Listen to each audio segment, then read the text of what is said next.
Hello, good morning everyone. कैसे हो आप सब लोग? आई होप आप सब लोग ठीक होंगे और बढ़िया से अपनी स्टडी कर रहे होंगे। मैं यहाँ उठ गई हूँ और उठ के अपनी किचन में साफ़ सफाई कर रही हूँ और फाइनली मेरी तबीयत अब ठीक हो गई है, तो मैं अपनी स्टडी पे ध्यान दे रही हूँ। और स्टडी पे थोड़ा कम ही ध्यान दे पाती हूँ क्योंकि अब बहुत ज़्यादा काम हो गया है घर पे, कुछ लोग आए हुए भी हैं तो पूरा दिन हो जाता है। ऊपर से फिर बेटी का बहुत ज़्यादा रूटीन ख़राब हो गया है क्योंकि उस टाइम वो सोती है, उस टाइम मैं काम कर रही होती हूँ और जब वो जग जाती है तो मैं फ्री हो जाती हूँ, तो इस चक्कर में अपनी पढ़ाई नहीं कर पाती हूँ। और कुछ लोग जो हैं कमेंट में पूछ रहे थे कि आपका डिवोर्स हो गया है, तो मैं बता दूं नहीं, मैंने उस वीडियो आपने वो वीडियो पूरी नहीं देखी है तो उसको पहले वो वीडियो को पूरा देखो। कोई डिवोर्स नहीं हुआ है मेरा। मैंने आपको यही बोला, बात जो थी वो डिवोर्स तक आ गई थी, लेकिन अब नहीं, डिवोर्स नहीं हुआ। मेरे हस्बैंड मेरे साथ रहते हैं और हम लोग शहर में आए हुए हैं, हम गाँव में मेरा ससुराल है, तो मैं स्टडी यहीं करती हूँ।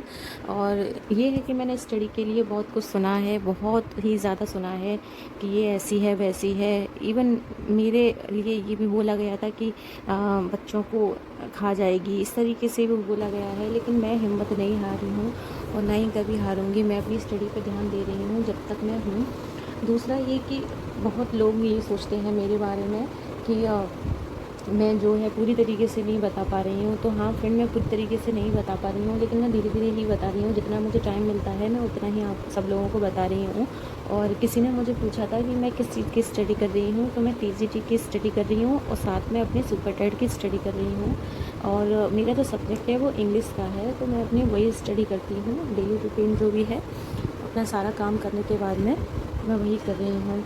और फ्रेंड, आप लोग प्लीज़ मुझे सपोर्ट करिएगा क्योंकि मुझे आप लोगों के सपोर्ट की बहुत ज़्यादा ज़रूरत है। मैं उस दिनों की बात कर रही हूँ जब मेरी शादी होकर के आई थी, तब मेरी एज जो थी, लगभग मेरी शादी जो हुई थी वो 24 में हो गई थी, मैं 25 की होने वाली थी। तो उस टाइम मेरी शादी हो गई थी और जब मैं बेबी भी नहीं हुआ था, तो बहुत सारे लोगों ने ये बोला था कि जब मुझे देखने आए थे तब सब लोगों ने ये बोला था कि देखो पता नहीं काम कर पाएगी क्या नहीं कर पाएगी, शहर की लड़की है ये तो। दूसरा मुझसे ये भी बोला गया था कि खाना पीना बनाना आता है या नहीं आता है, मतलब बहुत सारे सवाल पूछे गए थे मुझसे। मैंने बोला था कि हाँ मुझे थोड़ा बहुत मतलब खाने लायक बनाना आता है, ज़्यादा नहीं आती है।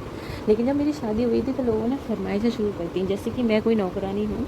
सब लोगों ने अरे ये बना के दो, वो बना के दो, मतलब सबने मेन्यू भी डिसाइड कर लेते थे कि इतने बजे इनको चाय देनी होती है, हम चाय वैसी पीते हैं वैसी पीते हैं, मतलब सब चीज़ पे मुझ पे निर्भर हो गए थे इस तरीके से। तो मैं अपनी, चलो ठीक है कोई बात नहीं, शुरू शुरू में जब हम आते हैं 1-2 साल हमें एडजस्ट करने में टाइम लगता है, लेकिन कोई ये क्यों नहीं सोचता है कि वो कहीं और से आई है, वो क्या नौकरानी थी जब जहाँ से वो आई है, इसी तरह गधों की तरह तो काम नहीं करती होगी ना। लेकिन ये कोई नहीं सोचता। उसके बाद चलो ये सारी चीज़ें हमने नहीं सोची। उसके बाद में स्टडी को लेके मुझ पे बहुत सारे लोगों ने ब्लेम किया, बहुत ही लोगों ने, सब लोगों ने ये ताने तक मारे हैं कि ये फ़ेल हो जाए, ऐसी दुआएं मांगते थे कि मैं फ़ेल हो जाऊं और मैं आगे नहीं बढ़ पाऊँ। मैं जब अपनी कॉलेज जाती थी, बीएड कर रही थी, तो मैं डेली नहीं जाती थी, मतलब बहुत ही ज़रूरी होता था तो ही जाती थी। तो उसके बाद में मुझ पर जिस दिन मुझे जाना होता था उस दिन मुझ पर सबसे ज़्यादा काम थोप दिया जाता, जबकि मैं बताती नहीं थी। मैं जब जल्दी उठ जाती थी तो सारे काम जल्दी फिनिश करती थी। तो मेरे घर में सब पूछते थे कि कहीं जाना है, मैंने कहा हाँ कॉलेज जाना है। तो अरे ये काम है, मिर्ची सुखानी है, तुमने तो धनिया नहीं पीसा, इस तरीके से बोले थे। मतलब बहुत मुश्किल होता है पढ़ाई एक माँ के साथ में भी। चलो ठीक है, ये भी कर लिया। आज मैं अपनी बेटी को लेके भी बहुत ज़्यादा वरीड रहती हूँ कि वो जब बड़ी होगी तो मैं क्या बोलूँगी कि किस तरीके से बिहेव हुआ था मेरे साथ में, मेरी स्टडी को लेकर के लोगों ने कितने ताने मारे थे। चलो ये चीज़ें हैं कि लोग कमेंट में भी पूछते हैं, बहुत सारे लोग हैं, लेकिन जो ब्लॉग मेरा देखते हैं वो हाउस वाइफ है। मैं आप सबसे ही सवाल कर रही हूँ कि आपको आसान लगता है एक माँ होने के साथ साथ एक हाउस वाइफ, एक बहू के साथ सब चीज़ आसान है? स्टडी करना नहीं आसान होता है। और मेरी बेटी तो इतनी छोटी है कि ज़्यादा छोटी भी नहीं बोल सकते, 1.5 साल की हो गई है वो अभी, लेकिन उतनी ही नटखट हो गई है, उतना ही काम बढ़ता है। कभी कुछ फैला देती है तो कभी कुछ फैला देती है, उसी को समय देते देते टाइम हो जाता है।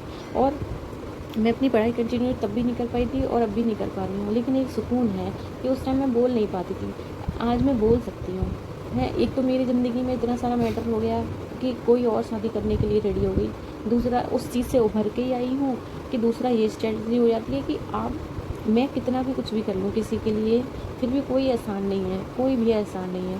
तो हम ना तो फाइनेंशियल भी ठीक नहीं है, दूसरे ये सोच कर बैठे होते हैं कि ये सारी चीज़ें करें, भाई क्यों करें मैं सारी चीज़ें, और उसके बाद में भी लोगों का तानों की जो बारिश है ना उससे बचना चाहिए, लेकिन मैं नहीं बच पाती हूँ। क्यों? क्योंकि मुझे ये सहन करने की आदत सी हो गई है अब, कि चलो कोई नहीं, 2 दिन की बात है, कोई आया है हमारे यहाँ पे, 2 दिन 4 दिन रहेगा फिर चला जाएगा।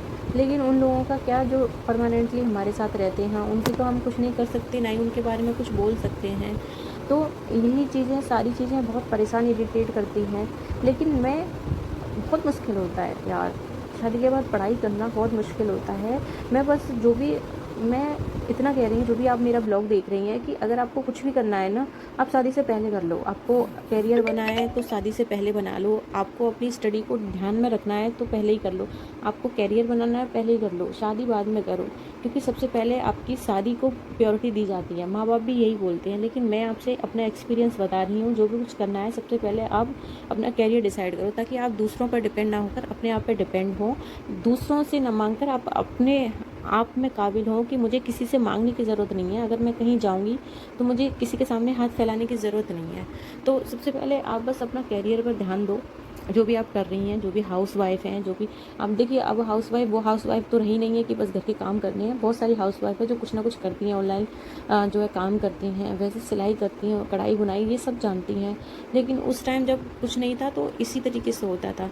तो बस मैं आपसे यही कह रही हूँ कि बहुत मुश्किल होता है एक बेबी के साथ में आपको पढ़ाई करना, स्टडी करना, लोगों को संभालना, 2 घरों की जिम्मेदारी पूरी करना बहुत मुश्किल होता है। तो जो भी स्टडी कर रही हैं आप ध्यान में ये रखिए कि आपको अपने आप को समय देना है और अपनी स्टडी को ठीक ठाक करनी है। बस इससे आपको ये फ़ायदा होगा कि आप ना अपनी स्टडी पे ध्यान भी दोगे और घर के काम भी कर लोगे। आप अपने आप पे ध्यान नहीं दोगे तो कुछ भी नहीं कर पाओगे, ना स्टडी कर पाओगे, ना ही घर के काम कर पाओगे, क्योंकि आपका अपने आप पे ही नहीं ध्यान है।